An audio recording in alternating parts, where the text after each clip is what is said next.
Hello students, ये video class 12th के CBSE students के लिए है जिन्होंने क्लास 12th का एग्जाम 2021 में देना था, लेकिन ड्यू टू कोविड-19 वो एग्जाम नहीं दे पाए। तो सीबीएसई ने आज 17th ऑफ जून को सुप्रीम कोर्ट में ये बताया है कि क्लास 12th के जो मार्क्स हैं स्टूडेंट को किस बेस पे अलॉट होंगे। तो ये जो मेरी वीडियो है ये मैं आप लोगों को आज बताने वाला हूँ कि जो क्लास 12th के जो मार्क्स हैं बोर्ड के 2021 के वो किस बेस पे अलॉट किए जाएंगे। तो सीबीएसई ने ये कहा है कि क्लास 12th का जो रिजल्ट है उसको 3 पार्ट्स में इन्होंने डिस्ट्रीब्यूट किया है।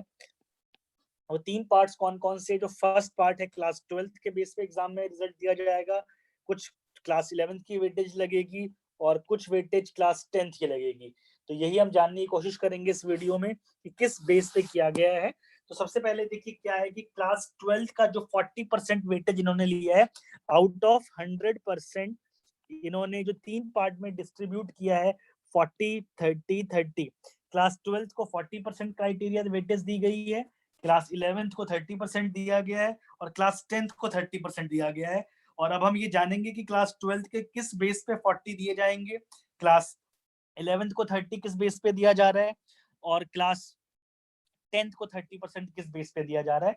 तो देखिए क्लास 12th का जो इन्होंने बोला है, इन्होंने ये कहा है कि जो क्लास 12th का जो 40% है वो unit test, mid term test और प्री बोर्ड एग्जाम को मिला के 40% वेटेज आपको कैलकुलेट करना है। तो सबसे पहले हम ये जानने की कोशिश करते हैं कि क्लास 12th का किस बेस पे दिया गया है। तो देखिए मैं आपको बता रहा हूँ जो क्लास 12th है सीबीएसई ने क्या कहा है।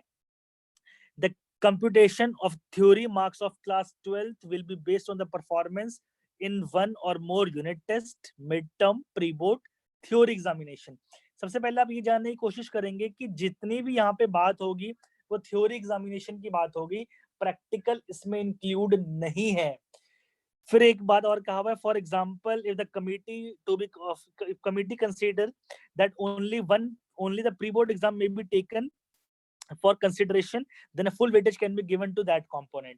तो ये जानने की कोशिश करेंगे कि हमारे 3 टाइप के एग्जाम होते हैं, pre board examination, half yearly examination and periodic test. तो ये स्कूल की मर्जी है कि आउट ऑफ 40 वो क्या करता है, इसको 10, इसको 10, इसको 20 या फिर 10 10 20 या फिर 40 0 0 या फिर 0 0 40। आप किसी भी बेस पे वो कैलकुलेट कर सकते हैं। आप एक एग्जाम कंसीडर करिए, आप 2 एग्जाम कंसीडर करिए, there are an combination for this. हमारे पास अपनी स्कूल की ये मर्जी है, ये स्कूल डिसाइड करेगा कि उसको मार्क्स किस बेस पे देने हैं। ये स्कूल टू स्कूल डिफर करेगा, ये किसी एक पर्टिकुलर चीज के लिए नहीं, स्कूल के लिए नहीं है। हर स्कूल का अपना ये खुद का डिसीजन रहेगा कि हमने किस मार्क्स को, कितने वेटेज किस एग्जाम को देना है। तो क्लास 12th का जो आपके 40% क्राइटेरिया जो सीबीएसई ने कहा है कि जो 40% मार्क्स आउट ऑफ 100% लगेंगे वो क्लास 12th के इस बेसिस पे लगेंगे। अब बात करते हैं कि जो हमने 30% जो वेटेज क्लास 11th को दी गई है, यहाँ भी एक बात जानने की कोशिश करेंगे कि सिर्फ और सिर्फ फाइनल के थ्योरी एग्जामिनेशन की बात हो रही है। आपके 11th के हाफ ईयरली में कितने हैं, यूनिट टेस्ट में कितने हैं, उससे कोई फर्क नहीं पड़ रहा। आपके पर्टिकुलर सब्जेक्ट के फाइनल के थ्योरी एग्जामिनेशन में अगर मैं फिजिक्स की बात करता हूं तो आपके फाइनल में 70 में से कितने मार्क्स हैं उसका 30% वेटेज आपको 11th क्लास का कैलकुलेट करना है। ऐसे मैंने क्लास 12th का 40, क्लास 11th का 30। मैथ्स की बात करते हैं, अगर 80 मार्क्स का, हमारा पता है कि मैथमेटिक्स का फाइनल पेपर होता है, तो 80 मार्क्स का जो है, जो सपोज किसी बच्चे के आउट ऑफ 80 40 मार्क्स आ रहे हैं तो आउट ऑफ 30 उस बच्चे के 20 marks, sorry 15 marks, out of 30 उस बच्चे के 15 मार्क्स अलॉट होंगे। ये बात ध्यान में रखनी है कि क्लास 11th के सिर्फ फाइनल एग्जामिनेशन की बात हो रही है। अब क्लास 10th की बात की जाती है। क्लास 10th का जो 30% दिया गया है वो इस बेस पे दिया गया है, हमें पता है क्लास 10th के main subject 5 mathematics, English, Hindi, SST and science. तो इसकी भी बेटा थ्योरी एग्जामिनेशन की ही बात हो रही है, थ्योरी कंपोनेंट। हमें पता है क्लास 10th का पेपर 80 मार्क्स का होता है, तो 20 मार्क्स में आपके कितने मार्क्स आए उससे हमें कोई मतलब नहीं है। आपके 80 में से कितने हैं, उसमें से 3 बेस्ट सब्जेक्ट परफॉर्म आपने जिसमें किया है वो आप चूज करिए। सपोज वो इंग्लिश, हिंदी और साइंस एसएसटी है, उन तीनों को कैलकुलेट करिए, उसका आप 30% मार्क्स कैलकुलेट करेंगे, वो आपके क्लास 10th के मार्क्स कैलकुलेट होंगे यहाँ पर। तो क्लास 12th के मैंने आपको बता दिया है कि स्कूल की मर्जी है, जितने भी आपके एग्जाम हुए इसमें से किसी एक को, दो को, तीन को, जितने को भी यूज कर सकते हैं। क्लास 11th में हम यूज कर सकते हैं स्पेसिफिक ही, हमने क्लास 11th का फाइनल एग्जाम कंसीडर करना है, और क्लास 10th के जो आपके बेस्ट 3 परफॉर्मिंग सब्जेक्ट्स हैं, वो भी थ्योरी एग्जामिनेशन में, उसको कंसीडर करना है। इस बेसिस पे आपको एग्जाम दिया जाएगा, रिजल्ट दिया जाएगा। अब बात करते हैं कि किसका क्या कंपोनेंट दिया गया है। हमें अगर 80 मार्क्स का पेपर है सपोज मैथमेटिक्स का, तो क्लास 10th की वेटेज 24 है, क्लास 11th की वेटेज 24 है, क्लास 12th की वेटेज 34 है। तो अगर मैं इसको काउंट करता हूँ, अगर इसको काउंट किया जाएगा तो ये 80 मार्क्स हो जाएंगे यहाँ पर।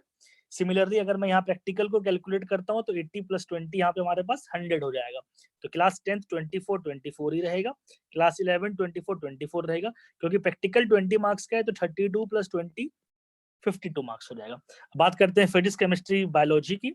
10th 21, 11th 21, 12th 28, ये 21 यहाँ पे 21 ही रहा, ये भी 21 रहा, क्योंकि प्रैक्टिकल 30 मार्क्स का आउट है।